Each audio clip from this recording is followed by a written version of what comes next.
Parents and kids fighting? Robert A. Heinlein again. Starship Troopers, a father and son who are always fighting together because they're in the army, fighting together.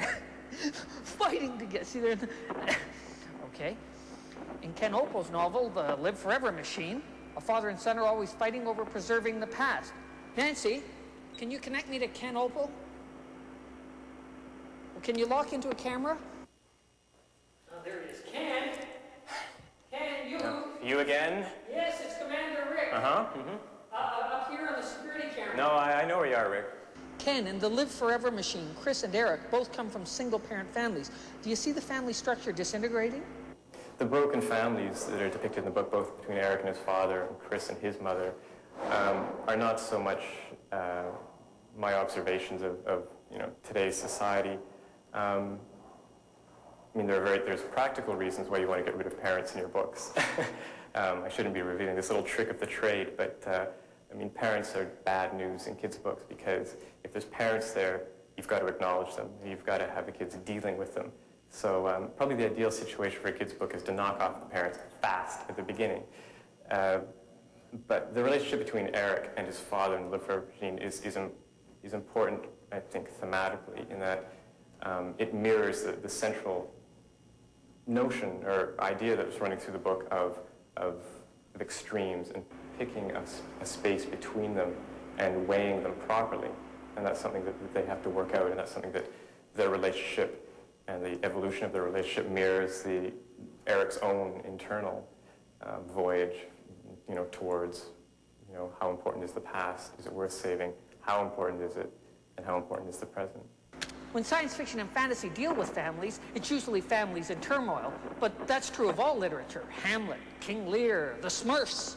Weird families are more interesting, more dramatic, and a really nasty home life can create a really nasty kid. Oh, sure, blame the parents. Well, that's what Garfield Reeves-Stevens does with the character Anthony Cross in Dark Matter. Anthony Cross, if that person had, if he had been Einstein, if he'd grown up in a family which respected learning, which had the money to send him to university, Anthony Cross could have gone on to become a new Einstein. But he was somebody with this incredible talent, incredible intellect, and he was born into a family and a situation that too many children have to put up with today, in which learning was not respected, in which he was not understood, he was not encouraged. And this is where we see that his talents went askew. Askew? Askew? Askew is a kid who cuts classes or shoplifts. Anthony Cross murders his mother, his stepfather, his adoptive parents, and then goes on a 10-year killing spree. That's a pretty strong indictment of the family. It's an indictment of not caring. It's not an indictment of the family, because certainly children are born into families where they are encouraged and supported and understood. It's an indictment against a society where perhaps the family is not recognized as being important and children are ignored and left to their own devices. And that's something to be angry about. The dysfunctional family is not a new problem. Cain slew Abel. Zeus and the gods were worse than an episode of Dallas. And it's amazing how many legends and fables involve wicked parents, jealous brothers, cruel step-parents. Matt Wagner based his comic Grendel on the legend of Beowulf, the Norse warrior who chopped up the monster Grendel and then had to answer to Grendel's mummy. Matt, it's Commander Rick. How important is family in Grendel? The role of family in Grendel. Haven't really explored that much. Not that much, eh? What about the first issue? Yeah, the first, yeah, that's true. That's true, it is there. It goes back, to the Grendel legend itself. That's... Certain aspects of the Grendel-Beowulf legend are incredibly edible. Grendel the monster lives with his mother, who is even more hideous and terrifying than he is, and who Beowulf, after he slays Grendel, has to go kill the mother, too, to fully eradicate the threat and the curse to the land.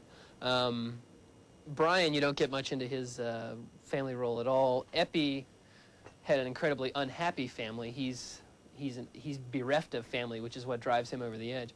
Orion, I'd have to say his motivations come from the fact that his sense of family and sense of duty is so incredibly strong.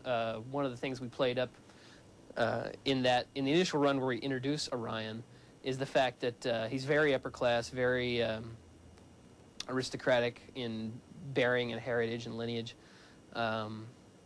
even though his family is roguish and in some sort of societal disrepute at the time. So yeah, I think that is his strong sense. He is very strong admirer of his father and what his family was able to achieve. So it's his sense of duty that drives him to try and set the world right, try and order his household, which he views the world as his household. Not that much, he says. Family can be our last refuge or our greatest peril. In the good old days, emotional and physical abuse amongst family members was kept in the family.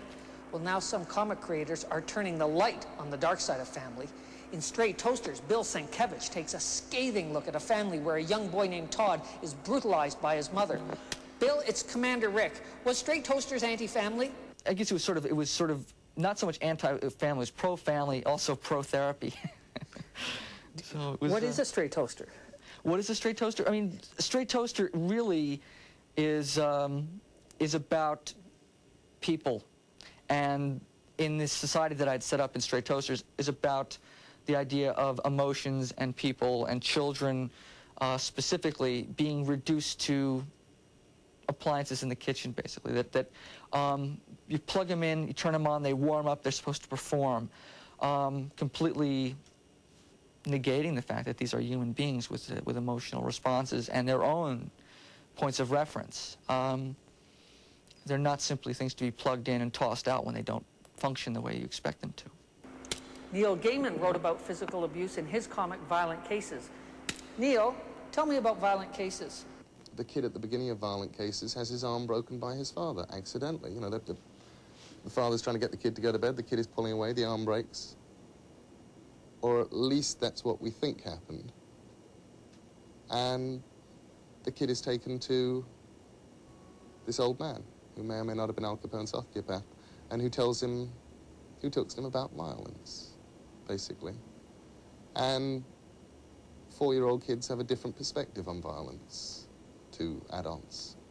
We wind up getting this terribly calm, blank, accepting. It's just going in. It's just part of, at that age, everything goes in. It's just information. The worst for dysfunctional families are the superheroes. I mean, Superman is an interstellar orphan. Batman saw his parents gunned down. Swamp Thing comes from a single vegetable family. So a lot of superheroes band together and create their own family, the superhero team. Pick any superhero team, Marvel's New Warriors. Night Thrasher, his father was murdered. Namorita left her family on the moon. Firestar, her family doesn't even know she's a mutant. Speedball, his parents are on the verge of splitting up. Fabian Nicieza, I can never say that. Fabian Nicieza is the writer on New Warriors. So many of our characters come from dysfunctional families that it almost becomes a substitute for them for the problems they have in their own home. In New Warriors, almost every character just about has dysfunctional families. That's not my comment on families. I inherited much of that from previous continuity.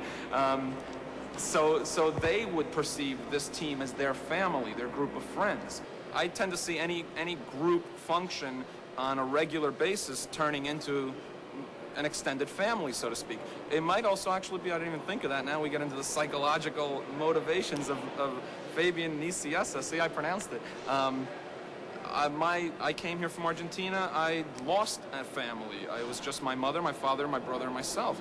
We lost an extended family. I never really had cousins, grandparents hanging around. It was always just the 4 of us. So maybe that's something that I never had when I was younger. I don't know. I never even thought about it till this very second. Maybe it's something that I'm incorporating into my work because it's something I never really had.